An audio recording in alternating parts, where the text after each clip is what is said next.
Hello दोस्तों, मैं हूँ अवंतिका और आप देख रहे हैं अवंतिका मिरेकल जर्नी। आज हम आए हैं अपनी नई कहानी के साथ।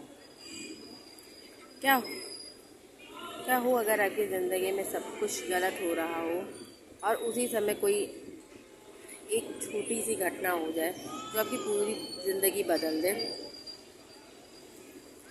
कभी कभी हमें लगता है कि भगवान हमारी प्रार्थना सुन ही नहीं रहा है, लेकिन शायद सच यह है कि जवाब आ चुका होता है, बस हम उसे पहचान नहीं पाते। आज की कहानी एक ऐसी लड़की की है जिसने भगवान से सिर्फ एक छोटी सी प्रार्थना की थी, लेकिन उसे मिला ऐसा जवाब जिसकी उसने कभी कल्पना भी नहीं की थी। एक छोटे शहर में आर्या नाम की लड़की रहती थी। आर्या बहुत मेहनती थी। उसका एक सपना था कि अपने परिवार के लिए सब कुछ बड़ा करना, लेकिन पिछले कुछ महीनों से उसकी ज़िंदगी लगातार मुश्किल होती जा रही थी।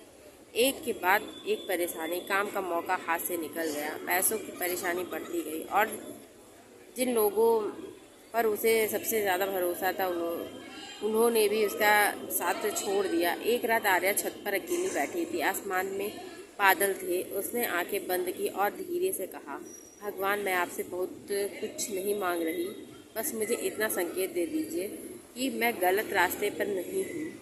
इतना कहकर उसकी आंखें में आंसू निकल आए। सुबह आर्या के घर से बाहर निकली। रास्ते में उसे सड़क के किनारे एक छोटा सा मंदिर दिखाई दिया। वह वहाँ कभी नहीं रुकी थी, लेकिन उस दिन न जाने क्यों उसके कदम अपने आप मंदिर की तरफ बढ़ गए। मंदिर लगभग खाली था। आर्या भगवान के सामने हाथ जोड़कर कहा, कल मैंने आपसे एक संकेत मांगा था। मैंने आपसे एक संकेत मांगा था। अगर मेरी प्रार्थना आप तक पहुंची हो तो आज मुझे कोई रास्ता दिखा दीजिए। वह वहाँ से बाहर निकलने लगी। तभी उसकी नज़र मंदिर की सीढ़ियों के पास बड़े एक छोटे से कागज़ पर गई। उसने कागज़ उठाया।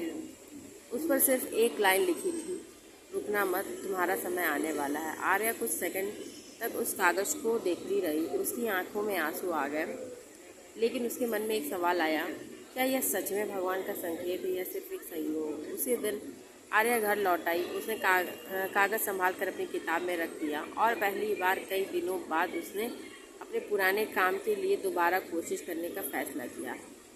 उसने एक जगह आवेदन भेजा, फिर दूसरी जगह, फिर तीसरी जगह। कई जगह से जवाब नहीं आया। एक जगह से साफ मना कर दिया गया।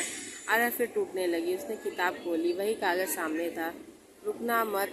उसने गहरी सांस ली और कहा, ठीक है भगवान, मैं एक बार और कोशिश करूँगी। अगले दिन उसके फ़ोन पर एक कॉल आया। जिस जगह उसने कुछ समय पहले आवेदन किया था वहाँ से उसे बुलाया गया। इंटरव्यू हुआ। आर्या को नौकरी मिल गई, लेकिन कहानी यह खत्म नहीं हुई। कुछ महीनों बाद उसी नौकरी के जरिए उसे अपने सपनों का पूरा करने का मौका मिला। तब उसे समझ आया, जिस दिन उसे लगा था कि उसकी ज़िंदगी खत्म हो रही है, उसी दिन उसकी ज़िंदगी बदलने की शुरुआत हो चुकी थी। दोस्तों, कभी कभी हमारी प्रार्थना का जवाब तुरंत नहीं मिलता है। कभी जवाब किसी इंसान के रूप में आता है, कभी किसी मौके के रूप में, कभी किसी छोटी सी घटना के रूप में, और कभी भगवान हमें सिर्फ इतना कहते हैं, थोड़ा और ध्यान रखो। इसलिए अगर आज आपकी ज़िंदगी में मुश्किलें हैं तो यह मत समझिए कि भगवान ने आपको छोड़ दिया है। हो सकता है आपकी कहानी का सबसे खूबसूरत अध्याय अभी शुरू ही नहीं हुआ हो।